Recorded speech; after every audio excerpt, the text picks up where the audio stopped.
Now, in a grim incident that exposes the dark reality of academic pressure, the Indian city of Kota, situated in the state of Rajasthan, is again making headlines. Another student has tragically lost her life to exam stress. This marks the second suicide this January. नमस्कार दोस्तों, राजस्थान की Kota city, जिसको modern Kashi के नाम से भी जाना जाता है, एक बार फिर से खबरों में है। आप देख सकते हो कि अभी एक न्यूज़ निकल के आई है जिसमें एक 18 साल की लड़की ने सुसाइड कर लिया। उसने ये कहा कि मैं जेईई पास नहीं कर पा रही हूँ मम्मी पापा, मैं एक बहुत बुरी बेटी हूँ, मैं एक लूज़र हूँ और मेरे पास में सिर्फ एक ये ऑप्शन बचता है। तो ऐसी परिस्थितियाँ बार बार देखने को मिल रही है। इसी हफ्ते में ऐसे 2 केसेस आ चुके हैं ऑलरेडी कोटा से। देखो, कोटा की अगर बात की जाए तो एजुकेशन पॉइंट ऑफ व्यू से कोटा को आज के समय में बहुत ज़्यादा, एक कहते हैं ना कि टारगेटेड मैनर में देखा जाता है। वहाँ पर लाखों की संख्या में स्टूडेंट्स पूरे देश से आते हैं, compete करते हैं जेईई, आईआईटी जैसी एग्जाम्स के लिए, नीट जिससे एमबीबीएस वो कर सके, डॉक्टर बन सके, डॉक्टर इंजीनियर बनने के लिए होड़ में लग जाते हैं। और इसी रास्ते पर चलते हुए कुछ बच्चे ऐसे होते हैं जो कि अपने आप को मैनेज नहीं कर पाते हैं। वहाँ पर उन बच्चों को एक काउंसलिंग की ज़रूरत होती है, एक उनकी मेंटल स्ट्रेस को रिड्यूस करने की ज़रूरत होती है। और जब ये चीज़ें इग्नोर हो जाती हैं तो ऐसे केसेस आपके सामने आते ही रहते हैं। और ये चीज़ें हमारे समाज के लिए भी एक अपने आप में बहुत बड़ा सवाल है कि क्या ऐसा हो रहा है हमारी सोसाइटी में, क्या कर रही हैं सरकारें, क्यों बच्चे इतना प्रेशर में आ रहे हैं। तो देखा जाए तो ये सिचुएशन पिछले, आप देख सकते हो यहाँ पर डेटा हमारे पास अवेलेबल है 2015 से लेकर के 2019 का और 2022 तक का। और 2023 की बात करें तो यहाँ पर केसेस और ज़्यादा थे, 30 के लगभग इस तरीके के इंसिडेंट्स देखे गए। तो कुल मिलाकर के देखा जाए तो ये अपने आप में बहुत ज़्यादा प्रॉब्लमेटिक सिचुएशन निकल के आ रही है।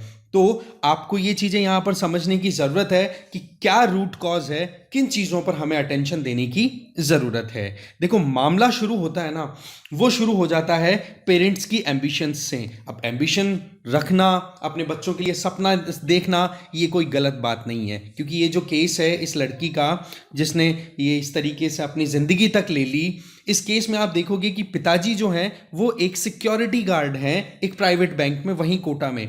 और वहाँ पर उस लड़की ने ऑनलाइन कोर्स ले रखा था और वो अपनी खुद की पढ़ाई किया करती थी। और टारगेट था उसका जेईई क्रैक करके आईआईटीज या एनआईटीज में एडमिशन लेना, जिससे कि टॉप क्लास की इंजीनियर वो बन सके। अब आज देखो कि आज की तारीख है 30 और कल की तारीख है 31। ये 2 दिन आईआईटी के लिए एडमिशन के लिए जो जेईई मेंस का एग्जाम है वो कंडक्ट हो रहा है। उसी प्रेशर में आकर के इस लड़की ने अपनी ज़िंदगी से हाथ धो लिया।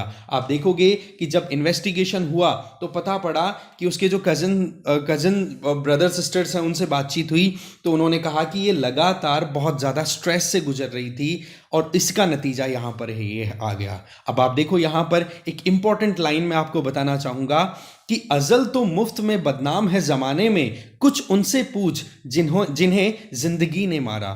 दैट मीन्स जो एक इवेंट हुआ है, इस इवेंट के बारे में तो हर कोई बात कर रहा है कि कैसे हुआ, क्यों, मतलब किस तरीके से एक इंडिविजुअल अपनी ज़िंदगी से हाथ धो बैठता है। पर वहीं दूसरी तरफ उन लोगों से भी पूछना ज़रूरी है कि एक्चुअल में ज़िंदगी जीने के लिए आगे बढ़े थे पर ज़िंदगी ने ही ज़िंदगी ले ली। इस तरीके का सिनेरियो जो है वो देखने को मिलता है। अब आप देखो, कोटा में जो भी आते हैं वो सपना सबका एक है कि कैसे भी करके हम टॉप क्लास के इंजीनियर, डॉक्टर बन जाएं। पर परिस्थितियां कुछ ऐसी बन जाती हैं कि उन परिस्थितियों में बच्चे अंदर ही अंदर घुटते रहते हैं और उस घुटन का नतीजा कहीं ना कहीं उनकी ज़िंदगी का अंत हो जाता है, जो कि अपने आप में समाज के लिए बहुत बड़ा सवाल है।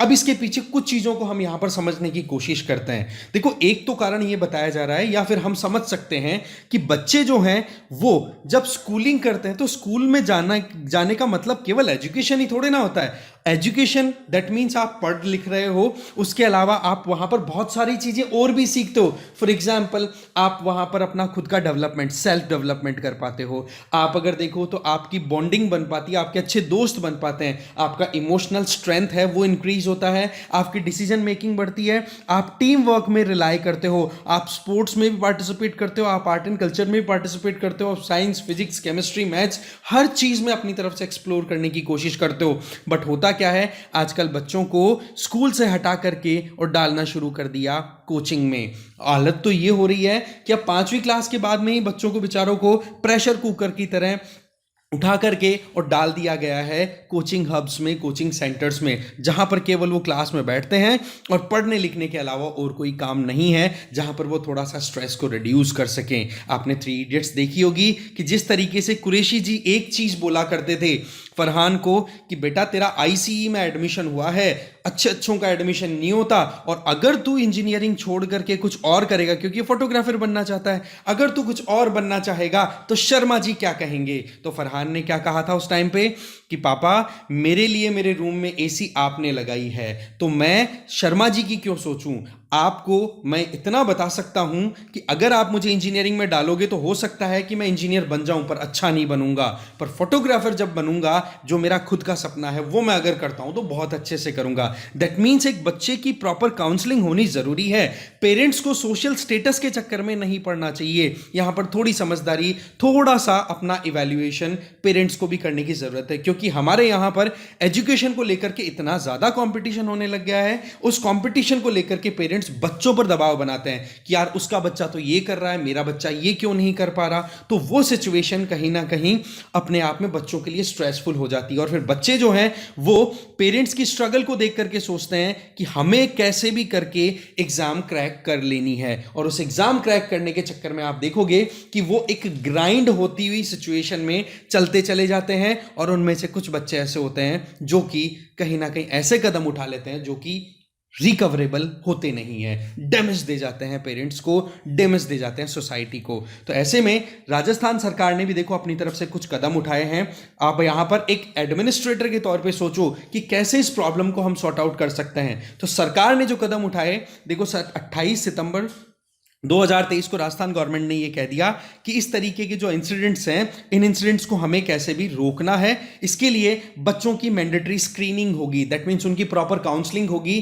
क्या बच्चे मेंटली कहीं स्ट्रेस में तो नहीं चल रहे हैं, क्या उनके बिहेवियर में कोई चेंज तो नहीं आ रहा है। दूसरा कि कोचिंग सेंटर्स में आप देखते हो कि जो टॉप परफॉर्मर्स हो उनके अलग सेक्शंस कर दिए जाते हैं। बोलो वो सेक्शंस अब इस तरीके से नहीं होंगे कि टॉप रैंकर का अलग सेक्शन हो गया, नो, अब अल्फाबेटिकल सॉर्टिंग होगी। That means A B C D E इस हिसाब से आप सेक्शंस बनाओगे, जिससे कि बच्चे आइसोलेटेड ना फील करें, एलियनेटेड फील ना करें। इसके अलावा इन्हीं गाइडलाइंस के तहत टीचर्स हो गए, इंस्टीट्यूट मैनेजर हो गए, दैट मीन्स जितने भी स्टेक होल्डर्स हैं उनकी प्रॉपर ट्रेनिंग की बात कर दी कि बच्चे के ऊपर आपका प्रॉपर अटेंशन होना जरूरी है। अगर बच्चे का कहीं पर भी बिहेवियरल चेंज होता हुआ दिखे तो आप उसको हैंडल करोगे। इसके अलावा गवर्नमेंट ने यह भी कह दिया कि कोचिंग सेंटर्स अगर कहीं पर भी इन गाइडलाइंस को नहीं फॉलो करेंगे तो उन पर कड़ी कार्रवाई की जाएगी। सेंट्रल गवर्नमेंट भी इस चीज में पीछे नहीं है। सेंट्रल गवर्नमेंट ने यह कह दिया कि जो भी कोचिंग इंस्टीट्यूशन काम कर रहे हैं उन कोचिंग इंस्टीट्यूशन में 16 साल से कम उम्र के बच्चों का एडमिशन नहीं लेंगे। इससे फायदा क्या होगा? इससे सीधी बात है कि छोटे बच्चे जिनका बचपन अभी नहीं गया, जिन्होंने अभी खास करके खुल करके अपनी जिंदगी तक को देखा नहीं, उन पर ला करके आप इतना वजन डाल देते हो जिसके चलते वो प्रेशर फील करते हैं। उन प्रेशर को हैंडल करना, उस प्रेशर को मैनेज करना बहुत ज़्यादा ज़रूरी है। और ये जवानी ही तो होती है जिस समय में बहुत कुछ पाने का दबाव भी है तो बहुत कुछ जीने के लिए भी होता है। और इसी जवानी को मैनेज करने के लिए हमें स्कूलिंग पर ज़्यादा ध्यान देने की ज़रूरत है। स्कूल को पेरेंट्स अक्सर यूँ समझ लेते हैं कि ये तो एक केवल आजकल स्कूलों में कुछ होता नहीं। अरे भाई वहाँ पर देखो तो सही बच्चे कैसे अपनी लाइफ जी रहे हैं। केवल एक पढ़ाई के चक्कर में अगर आप बच्चों की जिंदगी को दांव पे लगा दोगे तो ये अपने आप में बहुत ज्यादा रिस्की सिचुएशन बन जाती है। और वहीं पर फिर कोटा के आपके जैसे होनहार, आप जैसे फ्यूचर में बनने वाले एडमिनिस्ट्रेटर हो, आप ही की तरह वहां के जो कोटा के डिस्ट्रिक्ट कलेक्टर हैं, ठीक है, उन्होंने कामयाब कोटा नाम से एक प्रोग्राम लॉन्च किया है। और उस प्रोग्राम में वो क्या कर रहे हैं, वो कोचिंग सेंटर्स के जो स्टूडेंट्स हैं उनके हॉस्टल्स में जाते हैं और वहां जाकर के उनके साथ में खाना शेयर करते हैं, डिनर शेयर करते हैं। नाम है रविंद्र गोस्वामी जी। बोला हम कैसे भी करके स्टूडेंट्स को एक तरीके से इस तरीके का एनवायरनमेंट देते हैं कि वो अपनी बातें कह करके अपनी स्ट्रेस को कम से कम शेयर कर सकें, और उसके आधार पर फिर हम उनको इवैल्यूएट कर सकें कि बच्चा एक्चुअल में किस स्टेटस से गुजर रहा है। तो कुल मिलाकर के देखा जाए तो ये तो हो गई बात सोसाइटी की, माता पिता की, बच्चे की और प्रशासन की। अब सवाल यह आता है कि ये जो कंपटीशन एग्जाम्स हैं इनमें क्या कोई चेंज नहीं आना चाहिए? आप देखते होंगे कि बहुत सारे एक्सपर्ट्स अपनी तरफ से ओपिनियन देते हैं कि केवल एक एग्जाम के आधार पर आप एक बच्चे की एक साल की मेहनत को कैसे इवैल्यूएट कर सकते हो। बहुत सारे ऐसे सजेशंस भी आते हैं कि एक एग्जाम आप फाइनल कंडक्ट कराने की बजाय जो पूरे साल का इवैल्यूएशन होता है उसका एवरेज निकाल करके पता करो कि बच्चा कहां स्टैंड करता है। इसके अलावा एक्स्ट्रा कैरिकुलर एक्टिविटी, स्पोर्ट्स में कैसा कर रहा है, आर्ट्स में क्या कर रहा है, म्यूजिक में क्या कर रहा है, इन चीजों को भी आप साथ में लेकर के चलो। बच्चे को केवल मार्क्स के बेसिस पे कंपीट मत कराओ, जिससे कि बच्चा, वही बात आती है, आप देखते हो ना कई बार कि कंपटीशन एग्जाम में पेड़ बना दिया, पेड़ पे हाथी को, मछली को, घोड़े को, बंदर को, सबको चढ़ने के लिए बोला जा रहा है। ओ भाई बंदर सीधा सा चढ़ जाएगा, इसमें कहां प्रॉब्लम आ रही है? तो ऐसी परिस्थितियों में एक बच्चे की पोटेंशियल को समझना जरूरी है, बच्चे की एम्बिशंस को समझना जरूरी है, और ज्यादा प्रेशर में डालने की जो एक हैबिट बन चुकी है हमारी सोसाइटी में वो रिड्यूस होनी चाहिए। तो इस तरीके से आपके लिए एक इंपॉर्टेंट क्वेश्चन है राइट टू एजुकेशन से रिलेटेड। अब आप बताइए कि फंडामेंटल राइट आर्टिकल 21A जो है वो कितनी साल तक के बच्चों को free and compulsory education provide करने का प्रोविजन करता है। आई होप आपको इस वीडियो से खुद को भी एक तरीके से इवैल्यूएट करने का, एनालाइज करने का मौका मिला होगा। इसी तरीके से आपके पास में अगर कोई सजेशंस हो तो प्लीज आप कमेंट बॉक्स में अपना आंसर तो देंगे ही, प्लस कमेंट बॉक्स में अपना ओपिनियन भी शेयर करें। ठीक है, मिलते हैं नेक्स्ट वीडियो में। Thank you very much.